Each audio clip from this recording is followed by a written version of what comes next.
태종 이방원이 자신의 땜빵으로 잠시 왕위를 맡겨놓았던 정종 시절, 달랑 2년 동안 재위한 정동 시대에는 단 한 번의 과거 시험이 있었습니다. 그리고 거기서 1등을 한 오늘의 주인공 전가식. 이름이 가식적인데? 라고 생각하며 피식했으면 당신은 아재입니다.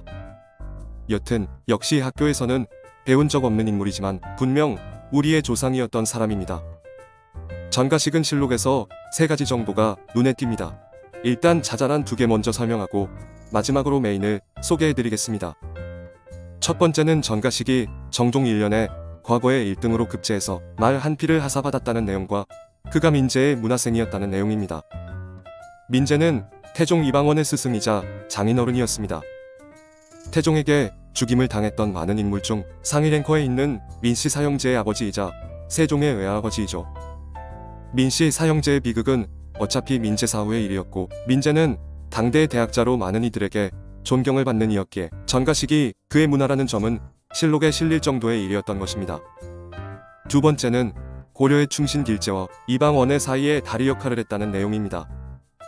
역사를 잘 모르시는 분들도 고려 사문을 들으신 적이 있을 겁니다. 고려 후기의 절기를 지킨 세 학자로 목은 이색, 호은정 몽주, 야은 길제를 말하며 그 사문 중 한 명인 길제는 비록 조선을 따르지는 않았지만 태종 이방원과 나쁘지 않은 관계였습니다. 정종 시절 길제를 그리워했던 이방원은 길제에게 벼슬을 주며 함께 조선을 위해하자고 설득하고 싶었고, 이가교 역할을 할 사람으로 당시 정구 풍정자였던 전가식을 선택했습니다. 길제와 동양이었던 전가식은 길제의 두 임금을 섬길 수는 없다는 뜻과 후진양성과 효의 행함에 전념하고 있는 상황을 전하며 이방원과의 가교 역할을 잘 수행했고, 길제는 이후 절의의 상징으로 남아 나라에서도 세금과 부역을 면제해주는 대접을 받았습니다. 문제는 마지막 세 번째입니다. 태종 2년 4월, 전가식 개인적으로 아주 많이 환장할 노릇에 하루하루가 펼쳐집니다.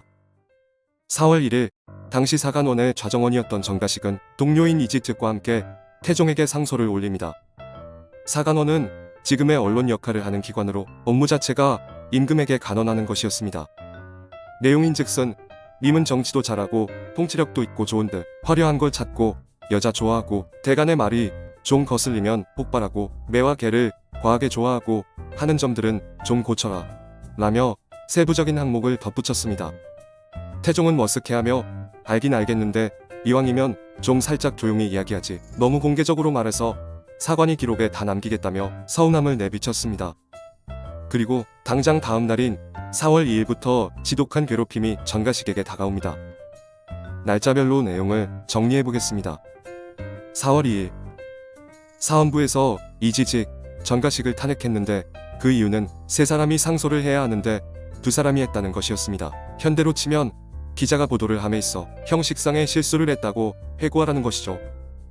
4월 4일, 사헌부 대사원 이지가 전하의 능력과 아우라는 중국에서도 엄청 인정하는데 전가식이 거짓으로 전하를 욕보였으니 문책하여 귀양을 보내라고 상소합니다. 지금으로 치면 해외에서도 대통령을 칭송하고 있는데 저 기자 나부레니가 가짜뉴스로 대통령의 명예를 훼손했으니 쫓아내라 정도가 되겠네요.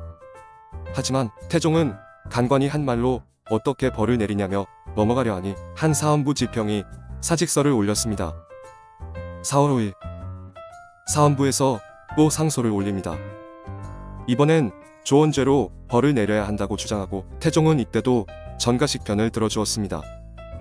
5월 3일, 이번엔 사헌부가 아니라 전가식이 속한 사간원에서도 그에게 죄를 주라고 청합니다. 지금으로 치면 전가식이 속한 언론사가 자기 소속의 기자를 고발하는 느낌이네요.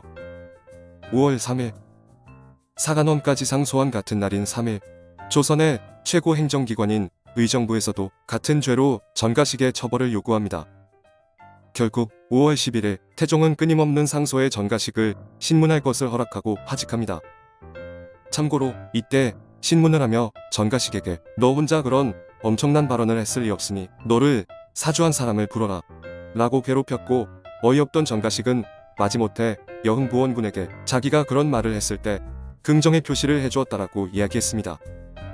이 여흥부원군이 다름 아닌 위에서 말한 태종의 장인인 민재로 훗날 민씨 사형제를 죽이며 민씨 집안을 박살낼 때 이 일도 빌미가 되었습니다. 여튼 이때 민재도 전가식에게 섭섭했는지 이후 제자들을 만나지 않았습니다. 여기서 끝이 아닙니다. 이후로도 실록에 전가식의 이 불경은 계속 언급되었고 세종 때까지 이어졌습니다.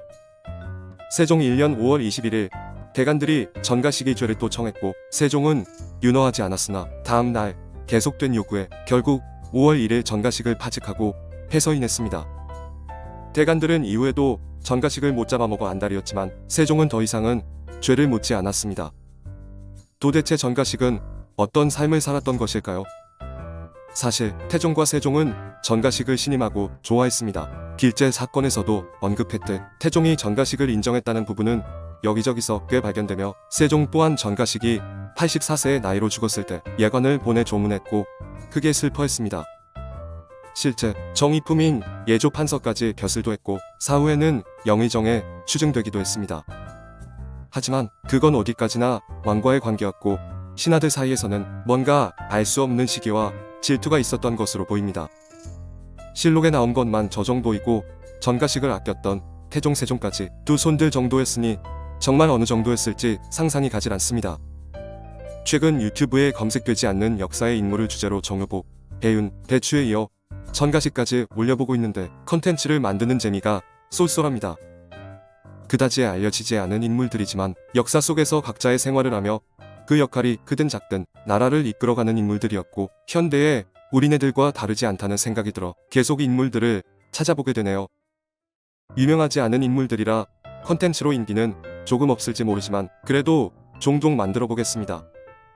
구독과 좋아요 부탁드리며 오늘은 여기까지입니다.